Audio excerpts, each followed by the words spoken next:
I had seen some teases online from both those that worked on the series and those that had access to the episodes beforehand, so I was very excited coming into this one, especially after the way last episode ended with the name drop of Rex and Echo.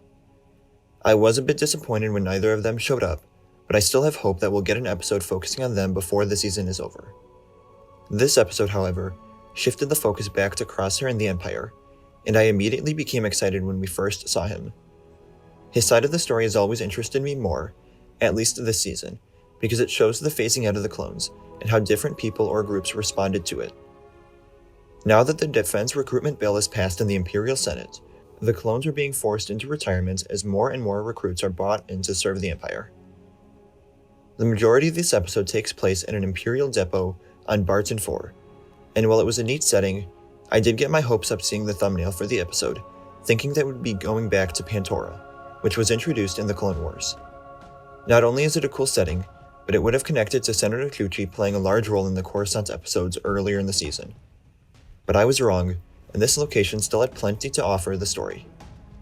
The story for this episode is relatively basic, with the Empire having to deal with local raiders, but it's the fact that the clones are being phased out which makes this so enjoyable.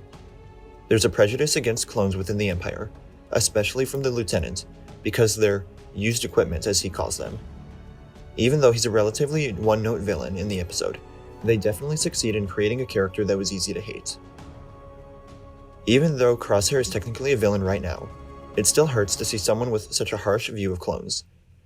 The new clone, Mayday, was a pretty good character too, given that he's just a one-off for the episode, and I enjoyed seeing him and the Lieutenant go at each other when they first meet. I was quickly on Mayday's side, and that shapes a lot of what the rest of the episode is. A small detail I picked up on was when Crosshair and Mayday officially meet each other. Crosshair hesitates to say his name, because he's been conditioned in the Empire to use his number. But that one scene did give me some hope for him, because for a while, that was the only sign that Crosshair was any different.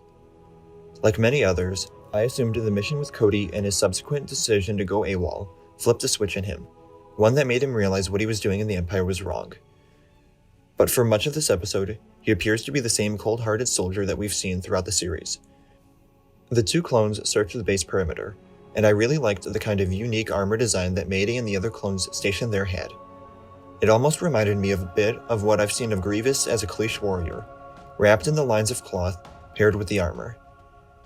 Mayday makes a comment about the ice vultures finding a way to survive, and I think they're a really neat piece of symbolism throughout this episode, representing the clones as a whole and how they need to do whatever they can to survive at this point.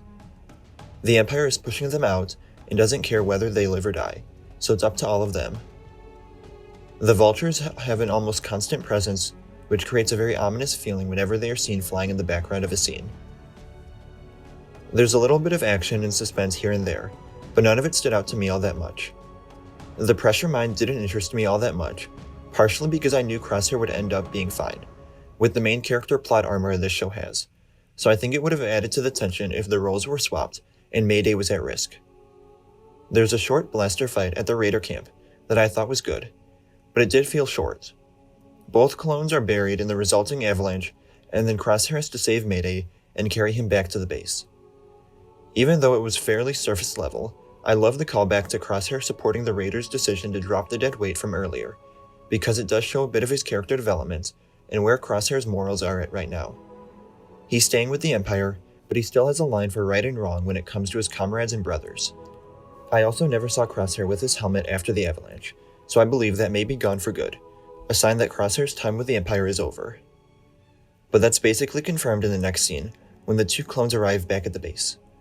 Despite barely being alive, they receive no pity or support from the Lieutenant, who allows Mayday to die right in front of him. Even though we didn't know him that much, the entire ending was heartbreaking and had a very dark tone to it. These moments cement the Lieutenant as one of the most hateable villains in the galaxy for me, and while I was so happy to see Crosshair kill him, it completely shocked me. His time as a soldier in the Empire is almost certainly over, but the final scene makes me very excited to see where it goes from here. He's being looked at by a Kaminoan cloner, so I assume he's on Tantus. For what reason we don't know, but this could be how some of the storylines start to tie together. We've got 4 episodes left, and ideally we get to see Cody again, a Rex and Echo focused episode, and the wrapping up of Crosshair's storyline and the Bad Batch's storyline for the season. Some of these may overlap, but we're starting to run out of time with a lot of things that should be wrapped up before the end of the season, and we don't even know yet if there's a third season coming. The Outpost uses a basic story premise to dive deeper into clone prejudices and develop Crosshair's character, earning a rating of 7.5 out of 10. Let me know what you thought of this episode in the comments below. Remember to like the video, and subscribe for more reviews like this, and remember to follow me on Instagram, Twitter, and TikTok. Thank you all for watching, and remember, the Force will be with you, always.